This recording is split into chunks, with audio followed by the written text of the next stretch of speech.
Esta é uma verdade simples da palavra de Deus, a verdade de que o pecado reside em nós. E eu vou dizer para você que não é tão simples assim. Existem algumas controvérsias teológicas, especialmente baseadas em Romanos capítulo 7. A principal delas é a chamada visão perfeccionista. Essa visão perfeccionista é uma heresia que nasceu no século XIX. E se alguns dos expoentes dessa heresia me ouvissem dizendo heresia, eu poderia ainda no século XX ser lançado na fogueira, ser queimado. Alguns nomes muito importantes se envolveram com esse movimento. E por que eu digo que é heresia? Eu vou usar dois argumentos para sustentar que a visão perfeccionista é herética. O primeiro deles é o argumento de que o capítulo 7 da carta do apóstolo Paulo aos Romanos está sendo uma descrição da vida presente de Paulo. Paulo não estava falando do seu passado, ele estava falando do seu presente. Então os perfeccionistas eles vão dizer não, Romanos capítulo 7 é uma descrição do passado de Paulo. Algumas partes desse texto deixam muito claras que isso não é verdade. E o segundo argumento para dizer que isso é uma heresia é a experiência pessoal de cada um de nós, e até das pessoas que dizem que são perfeitas. Porque se elas forem procurar no fundo elas vão encontrar pecados em sua vida. Assim como qualquer um de nós, que ao ser confrontado por um espelho, descobre e tem que encarar pecados. Ainda que diante da sociedade possam ser classificados como pecados pequenos, e nós sabemos que essa classificação não existe diante de Deus. Pecado é pecado. Então é impossível você fazer uma declaração teológica, doutrinária, afirmando que um cristão, a partir do momento, ou uma pessoa, a partir do momento que ela passa por uma conversão, ela vai passar por uma transformação instantânea, e a partir dali ela se torna uma pessoa perfeita. Eu até concordaria se você estivesse pensando em termos da objetividade da salvação. Ou seja, a partir do momento que eu crio em Jesus Cristo, eu posso até ser chamado de santo, mas não por causa das minhas obras e nem por causa do processo da minha vida, do dia da minha conversão até o dia da minha morte. Eu posso ser chamado de santo por aquilo que Cristo fez definitivamente por mim lá na cruz.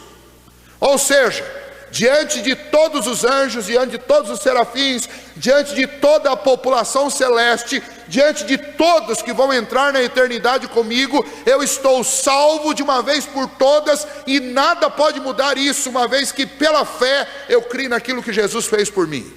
E então eu posso dizer que eu sou santo. Mas se eu tiver que encarar esse mesmo público e dizer para eles que eu estou em plena santidade, aí eu vou cometer um grande equívoco, porque primeiro eu vou estar traindo a minha consciência, porque a minha consciência me denuncia, e se a minha consciência é corrompida pelo pecado, a consciência de um homem carnal, de um homem que vive e pisa essa terra imunda, é capaz de me denunciar, imagine a consciência celeste. Então, objetivamente, por causa daquilo que Cristo fez por mim, eu sou o santo. Mas processualmente não. Nós estamos num processo, numa transformação. Tem alguns adesivos em carro, eu já vi alguns, talvez você já tenha visto, que diz assim: olha, tenha paciência comigo, Deus ainda não terminou a obra dele em mim. Ou, uma outra frase que foi dita aqui até pelo pastor Jaime Kemp: nós estamos em construção, Deus está tratando-nos. Então não posso dizer que eu estou perfeito. E então nasceu uma igreja no século XIX, chamada Igreja Holiness, que foi uma igreja fundada sob o pensamento e orientação de John Wesley. Outro Wesley, que não sou eu. Um grande Wesley, por suas pregações, por suas mensagens, por seus estudos, mas em um aspecto da teologia, ele iniciou, baseado nesse aspecto, uma igreja no século XIX, na América do Norte, que é a Igreja Holiness.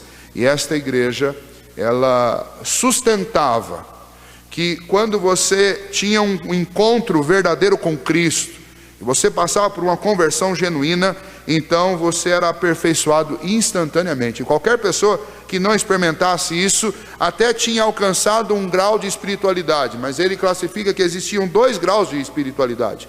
Aquela daqueles que estão simplesmente se valendo da graça, mas não estão fazendo nada para progredir em relação a Deus, e outros que progrediram e alcançaram um nível espiritual de perfeição, e então esses não cometem pecados. O apóstolo Paulo pelo menos não atingiu esse nível. Então, junto comigo nessas fileiras, e espero junto com vocês também, nós temos um grande companheiro, que é o apóstolo Paulo. E o apóstolo Paulo vai dizer que ele estava perplexo. Perplexo por quê? Versículo 15 ele diz: porque nem mesmo compreendo o meu próprio modo de agir. Ora, a minha mente está convencida da grandeza daquilo que Cristo fez por mim, e eu tenho certeza que a mente de vocês também. Nossa mente está convencida absolutamente das benesses de uma vida de santidade.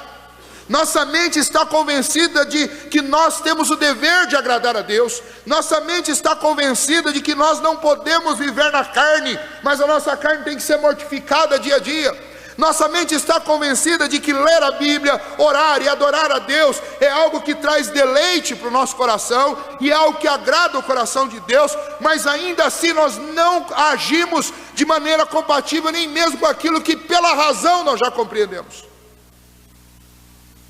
E então é por isso que o apóstolo Paulo disse essa frase, e eu posso repetir com ele: porque nem mesmo compreendo o meu modo de agir. Porque sabendo de todas essas coisas, nós praticamos ainda o pecado. Por que é que isso acontece? Um dos aspectos importantes para nós analisarmos, baseado nesse texto, é que não existe atalho para a maturidade cristã. Não existe atalho para a santidade. Não existe atalho para uma vida segundo a vontade de Deus. É um processo trabalhoso, difícil. Um processo que começa quando eu tenho consciência absoluta da graça. E o que significa ter essa consciência absoluta da graça? É ter a consciência de que de mim mesmo eu sou um pecador, como Paulo mostra no capítulo 1, 2 e 3, incapaz de produzir um ato bom sequer, a não ser que eu esteja mal intencionado.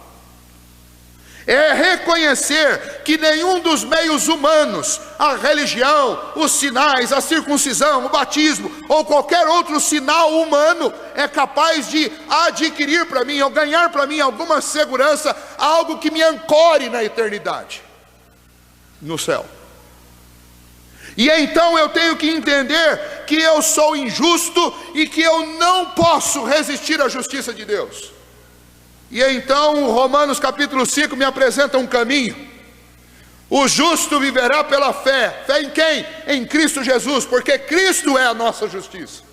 Então Cristo se entrega na cruz do Calvário por causa dos meus pecados, e Ele me cobre com o seu manto de justiça. E então, uma vez que eu me aproprio desta bênção espiritual, eu tenho agora acesso a Deus, tenho paz com Deus, e tenho esperança, e tenho a condição de viver debaixo desta graça uma nova jornada. E que jornada é essa?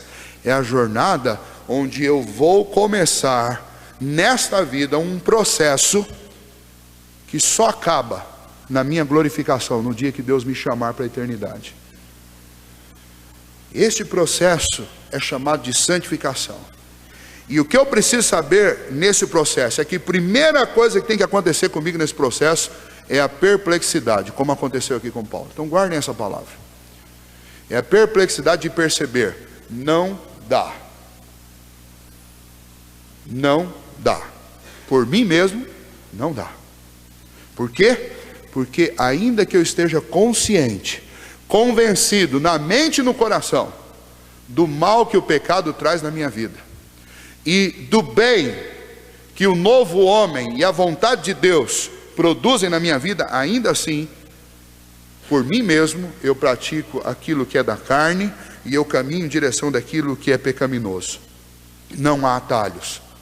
Não há reunião de oração, de avivamento, não há nada que possa fazer algo instantâneo na minha vida. Não há oração forte. Não existe obra instantânea. Alguma coisa fica dentro de nós. E eu não posso me iludir, e eu não posso me enganar de maneira alguma, porque no dia em que eu me enganar e me iludir e achar que existe perfeccionismo na vida cristã, então nesse dia eu estarei a um passo de cair. Não se preocupem que alguns irmãos precisam tomar ceia pela manhã que não poderão vir à noite. Nós não podemos nos iludir. Nós precisamos dessa santa perplexidade que Paulo tinha, de saber que não dá nem para compreender o nosso modo de agir. Por quê? E aí ele vai continuar. Porque o bem que ele tinha convicção que ele tinha que fazer, ele não faz. E o mal que ele tinha convicção que ele não podia fazer, estava sempre diante dele. Uma vida cheia do Espírito Santo é um desafio para todos nós. O próprio apóstolo Paulo lá em Efésios vai nos ensinar isso, quando ele diz: olha, não vos embriagueis com vinho, mas enchei-vos do Espírito. Ou seja, é um grande desafio sempre para a minha vida o quê? Buscar uma vida cheia do Espírito Santo de Deus, porque isso sem dúvida nenhuma será o maior de todos os incentivos para que eu viva uma vida santa. Mas não se engane, o Espírito Santo não traz atalho para a nossa santificação. Não existe atalho.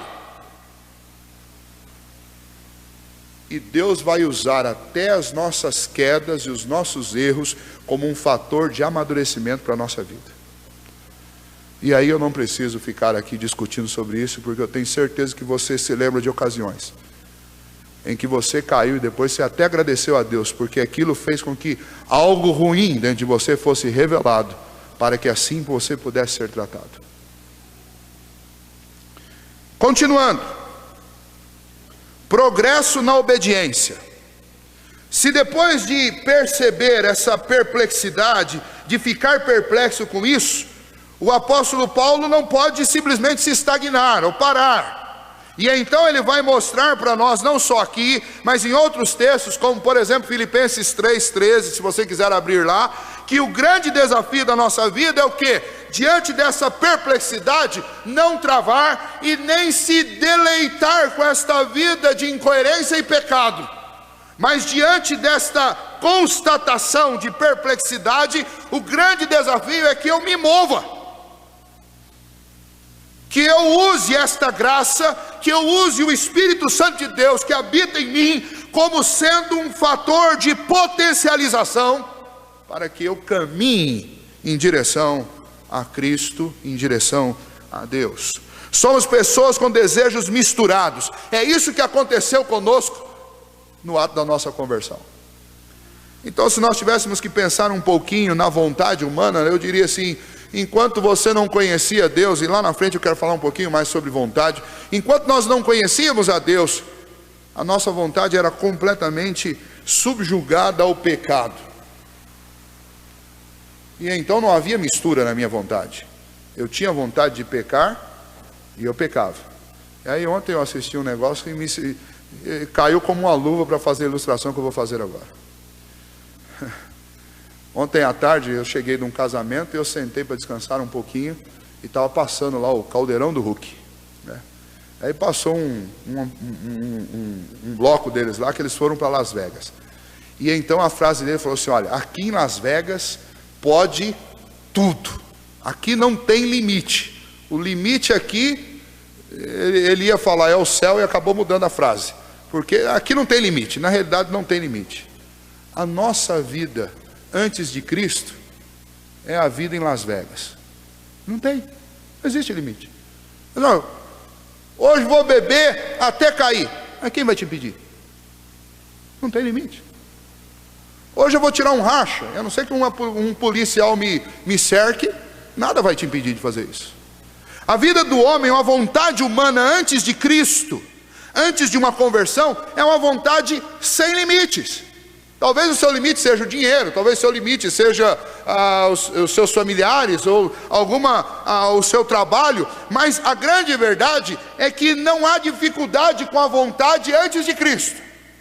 E aí Deus te chama, e aí Deus mexe com você, E aí Deus promove uma conversão na sua vida. E aí o que Ele faz? Ele implanta dentro de você um novo homem e coloca uma nova vontade dentro de você. E agora você vive um conflito porque a sua vontade está misturada. Dentro de você está aquele velho homem apodrecido pelo pecado, que se corrompe, se alimenta de corrupção. Mas dentro de você também está um novo homem que se refaz dia a dia, que está em direção a Deus, que promove santidade na sua vida, que anuncia no seu coração a vontade de Deus. E quando você se depara com essa realidade, então você tem uma vontade misturada, um grande conflito dentro do seu coração. Isso gera essa perplexidade. A vida se torna complicada quando estamos envolvidos nesta guerra. Ela penetra o mais profundo da nossa alma e dura até a nossa glorificação nos céus. Você fala assim: pastor, quando é que eu vou poder descansar desse conflito? Eu vou dizer para você: só na glória. E lá nós vamos chegar e vamos falar assim: eu não sei como eu cheguei aqui. Eu sei que daqui eu não vou para lugar nenhum. Por quê? Porque somos maus. Irmãos, nós nunca teremos uma visão tão nítida do quanto somos pecadores, senão aquela visão que nós teremos no dia em que formos glorificados e nós olharmos para trás e falar assim: eu não sabia que eu estava tão sujo. Sabe quando você entra em casa vindo de um lugar barroso e sai pisando e deixando aquelas marcas, e num determinado momento a sua esposa, o seu esposo, ou o seu pai, a sua mãe diz: olha o que você está fazendo, e você olha para trás e vê, e você mesmo sente vergonha daquilo, porque você não queria fazer aquilo, e você vê aquelas marcas de barro. O Celso está rindo, ele já deve ter feito isso, né, Celso, algumas vezes, e você vê aquelas marcas de barro, nem você imagina que você estava naquele estado. É assim que nós nos veremos lá da glória, quando nós olharmos para trás: eu não acredito que eu deixei um rastro desse. Eu preciso dessa perplexidade, e você também precisa dessa perplexidade, porque a igreja tem se tornado um lugar insuportável para muitas pessoas, exatamente pela hipocrisia gerada pela ausência desta convicção, desta perplexidade. Quando essa perplexidade falta na vida dos crentes, nós nos tornamos pedantes, hipócritas e insuportáveis. Porque não tem nada mais insuportável do que uma pessoa que se acha santo e quer obrigar outras pessoas a fazer uma série de coisas que nem elas mesmas fazem. É insuportável conviver com gente assim. E a igreja não pode ser um lugar assim. A igreja tem que ser um lugar onde as pessoas vão se sentir inclusas, porque vão chegar aqui e vão encontrar: eu estou vendo outros guerreiros lutando varonilmente dentro desse conflito terrível, que é o conflito de saber o que se deve fazer e muitas vezes não ter força para conseguir fazer isso. O nosso mal é que a gente está sempre achando que a gente vai surpreender Deus. Nós não vamos. Não há nada que eu faça que surpreenda Deus. Agora, isso não é uma justificativa para eu viver afundado no pecado. Veja o que Filipenses 3,13 diz: esquecendo-me das coisas que para trás ficam e avançando para as que diante de mim estão, prossigo para o alvo, o prêmio da soberana vocação de Deus em Cristo Jesus. Paulo toma uma atitude. Qual a atitude dele? Ou seja, não dá para fugir desta perplexidade, desse contexto de vida terrível, onde o que eu quero eu não faço, e o que eu não quero está sempre diante de mim. Então o que eu devo fazer? Eu devo buscar uma solução. Alguns psicólogos fizeram um estudo na América do Norte sobre a vontade. É um livro, obviamente, que fala sobre vontade numa perspectiva meramente psicológica, antropológica. E aí, qual a conclusão que eles chegaram? Eles chegaram à conclusão que a vontade do homem funciona mais ou menos assim. Antigamente, vocês devem ter visto isso, existe até hoje brinquedos de crianças que são assim. O cinema era quadro a quadro. Então tinha lá um projetor com uma grande lente e uma pessoa movia o quadro.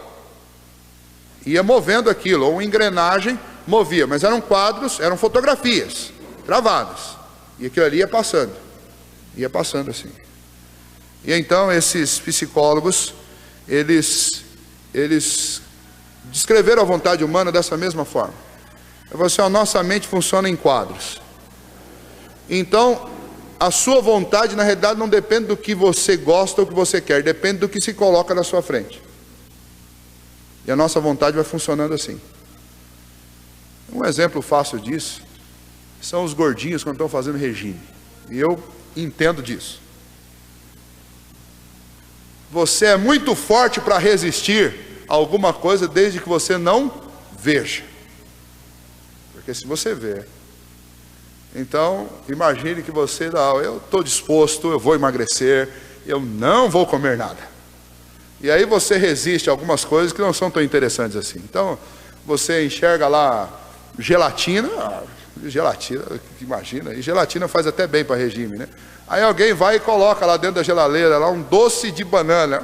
Doce de banana? Não estou muito aí para doce de banana. E aí alguém vai e coloca lá nesse calor, vamos imaginar, coloca uma feijoada com calor, não vou me envolver com essas coisas, estou de regime, estou focado. Aí alguém vai lá e coloca na sua frente uma taça de sorvete de creme, derramando groselha em cima assim. Olha, afinal de contas, uma taça de sorvete não vai fazer mal para ninguém. Percebe como a nossa vontade, ela não é determinada por algum tipo de sanidade, por algum tipo de convicção, razão, mas ela é determinada por aquilo que é colocado na nossa frente. Nós somos capazes de ter opiniões divergentes a respeito das coisas por causa da distância que elas estão de nós. Então, se eu não tenho condição de ter alguma coisa, eu não preciso disso para viver. Mas se você tiver condição de ter, aí a coisa fica diferente. E pior, às vezes você tem condição de ter, mas está tão longe que você não pode acessar. Mas quando você junta a condição de ter, a vontade de ter e a proximidade, por isso que a palavra de Deus diz que nós devemos fugir da aparência do mal. Ou seja, não queira descobrir se você resiste ou não. Fuja. Eu sempre falo isso para os moços, principalmente para os moços. Eu falo assim, você não tem que descobrir se você é forte não, cara. Foge, porque eu garanto para você que você, como qualquer outro homem, tem a mesma medida de força. Não encara o pecado de frente que você vai dançar. Então o nosso problema é a vontade. O apóstolo Paulo então está dizendo assim, olha, eu preciso lidar com a vontade. Eu preciso tomar uma atitude em relação à minha vontade. Porque se eu voltar os meus olhos, se eu colocar a minha mente, se eu voltar a minha atenção para as coisas deste mundo, não tem como resistir.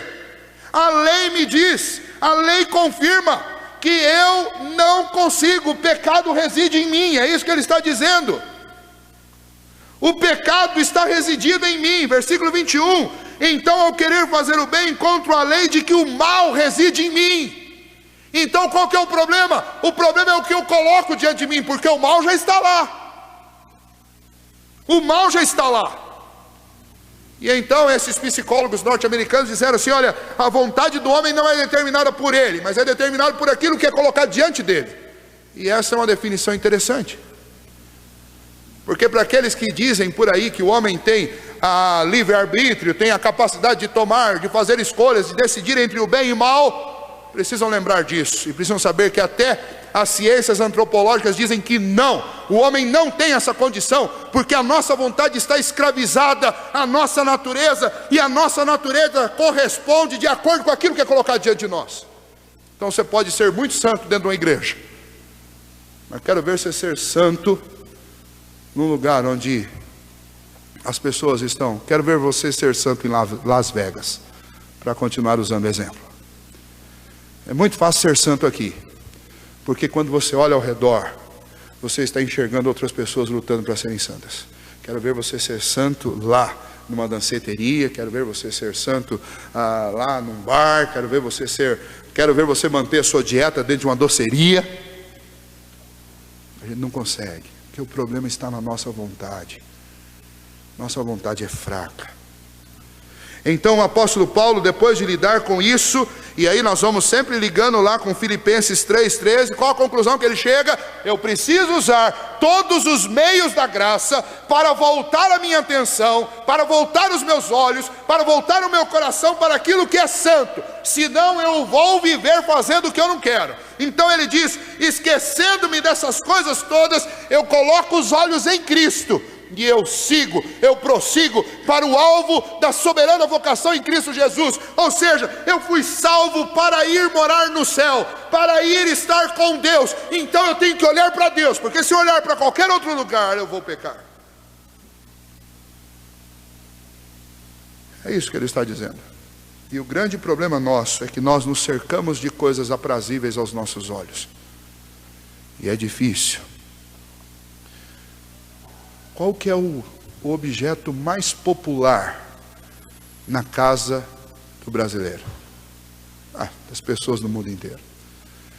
Quando alguém vai começar uma vida, um casamento, olha, tem que ter fogão, tem que ter uma geladeira, tem que ter uma cama, e o que mais? Opa, eu ouvi falando bem baixinho, pode falar, ó. E uma televisão. Por quê? O que a televisão faz? Olha, se o problema está na minha vontade, e o grande problema é o que eu coloco diante dos meus olhos, lembrando lá do quadro a quadro, o que é a televisão para nós? E olha que eu estou falando isso daqui, eu gosto de televisão, mas esse é o problema.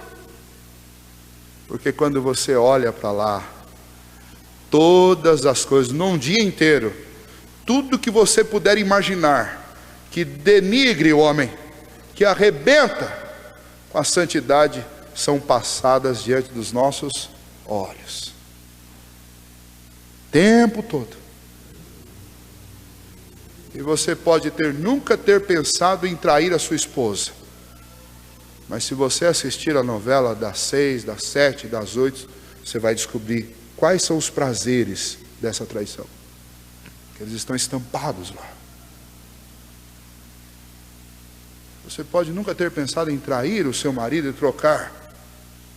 Se o Jó estivesse aqui, eu ia brincar com ele. Trocar esse avantajado, cabelo branco, por um garotão. Trocar por 2 de 20, musculoso, militar. Você pode nunca ter pensado nisso. Mas se você assistir uma novelinha, você vai ver isso e vai descobrir os prazeres disso.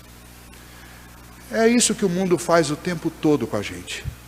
Fica colocando coisas diante dos nossos olhos. E aí Paulo diz: olha, o bem que eu quero eu não faço, mas o mal que eu não quero, ele está sempre diante de mim. Ou seja, eu estou sendo condicionado. O mundo fica jogando as coisas diante dos meus olhos. E esta vontade conflituosa dentro de mim, essa vontade misturada, uma parte de mim diz faz, uma parte de mim diz não faz. E eu vivo nesse processo.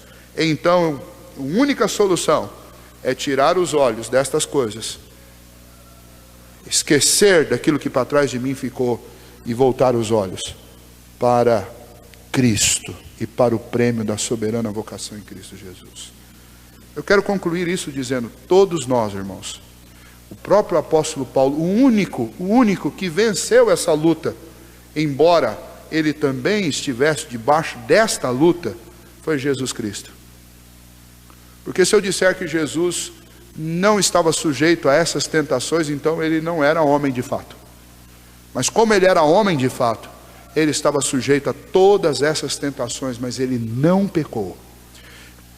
Fora o Senhor Jesus, o nosso Salvador, todos, guarde bem isso, todos, absolutamente todos, por mais heróicos que foram pela fé, todos estavam sujeitos às mesmas coisas que você está. E sabe o que fez a diferença na vida deles? A graça maravilhosa do Senhor, que os alcançou, e a disposição que o Espírito Santo plantou no coração deles, de tirar os olhos do mundo e colocar os olhos em Deus. Você vai me perguntar: como que eu faço com o pecado, pastor? Eu vou dizer para você: primeiro, fique perplexo com ele, porque no dia em que eu não ficar mais perplexo com o pecado, então eu estou absolutamente rendido ao pecado. Fique perplexo com seus erros. Segundo, tome uma atitude diante desta grande impossibilidade da nossa vontade. Se eu sei que o problema reside na minha vontade, nessa vontade conflituosa, então eu tenho que resguardar os meus olhos, o meu coração, os meus ouvidos, a minha pele, o meu tato, para que eu não seja derrotado pela vontade. Então eu tenho que resguardar a minha vida. Todos nós temos fraquezas em áreas diferentes. Não existe perfeccionismo e não há como você querer imprimir os avanços que Deus fez na sua vida e na vida dos outros, porque cada um de nós vamos avançando segundo aquilo que Deus nos dá a avançar, e cada um de nós vence as áreas que Deus quer que nós vençamos, porque nos agride. Eu contei para vocês do R.C. Sproul, que foi um dos autores que eu mais li durante o tempo do meu seminário, e este homem lutou 25 anos depois da sua conversão com o cigarro, para se libertar do vício do cigarro. E é um dos homens mais profundos nas escrituras dos nossos dias, uma das pessoas mais crentes que eu diria que eu já li e tive a oportunidade de ouvir. Lutou com fumo. E alguém que não fuma podia chegar para ele e falar assim: ó, você é muito carnal. Você é muito carnal, rapaz. Como você não consegue? É só não fumar e pronto. Ele falou assim: olha, eu tive as sugestões mais absurdas para me livrar do cigarro. Ele falou, uma delas foi pregar uma foto de Jesus na carteira de cigarro. Aí toda vez que você pegar para fumar, você olha. Ele falou que em 3 horas a foto de Jesus se tornou a coisa mais repugnante do mundo. Ele tirou e jogou fora, o cigarro ficou. Uma outra sugestão que deram para ele era pegar um prego, né, um prego grande, tipo aqueles que foram enfiados na mão de Jesus, e colocar junto com a carteira de cigarro. Então toda vez que ele fosse pegar um cigarro, ele se deparava com um prego e lembrava: olha, isso aqui foi enfiado na mão de Jesus por causa do seu cigarro. Ele falou também que aquilo não durou nem um dia inteiro. Quando chegou na metade do dia já não suportava mais, que tacou aquele prego longe. Ele falou: eu travei com sinceridade, ele dizia, uma luta contra esse vício. E muitas vezes chegaram para mim e disseram assim: olha, Sproul, como você pode escrever tantas coisas maravilhosas sobre Deus e você não consegue largar o cigarro? Ele falou: eu podia chegar para muitos outros e dizer assim: olha, você nunca estudou a Bíblia, nunca leu uma vez inteira, e você tem 30 anos de crente. E eu tenho 25 anos de conversão, e já li vários, e já escrevi muitos livros, e já me tornei um exegeta, e você ainda não. E aí? Deus vai nos fazer avançar, cada um de nós, numa área diferente, segundo a vontade dEle. Isso não significa que eu sou melhor ou pior do que ninguém. Isso significa que Deus está me amadurecendo numa área que eu preciso. E Deus sabe o tempo certo para fazer. Eu não tenho que ser complacente nem condescendente com os meus pecados, mas eu preciso saber que não está em mim o querer e o efetuar, mas o querer e efetuar é de Deus. É dele. É Ele que promove as coisas na nossa vida. Eu tenho, se há uma coisa que está ao meu alcance fazer, é o que está lá em Filipenses 3,13. Esquecendo-me das coisas que para trás ficam, prossigo para o alvo da soberana vocação de Deus em Cristo Jesus. Ponho os olhos no alvo e vou embora. E eu sei que os tropeços, eu posso contar com a graça, mas eu não vou dar chance para o pecado. Paulo nos ensinou isso, porque se der chance, aí só sobra a perplexidade, porque nós caímos. Que Deus nos ajude. A grande lição desse texto para nós é que nós precisamos desta perplexidade. Se nesta manhã você entrou aqui se achando um santo, o meu maior desejo é que você saia daqui se achando um pecador. E se isso acontecer, então eu sei que você progrediu. Meu maior desejo é que nós saiamos daqui convencidos de que nós não temos poder na nossa vontade. Eu tenho que tomar conta da minha vida para ficar longe da aparência do mal, porque se eu for confrontado por ele, possivelmente eu vou cair. Então, a grande lição da palavra de Deus para nós é que nós devemos ser bons fugitivos. É o único jeito de andar longe do pecado, é fugir do mal.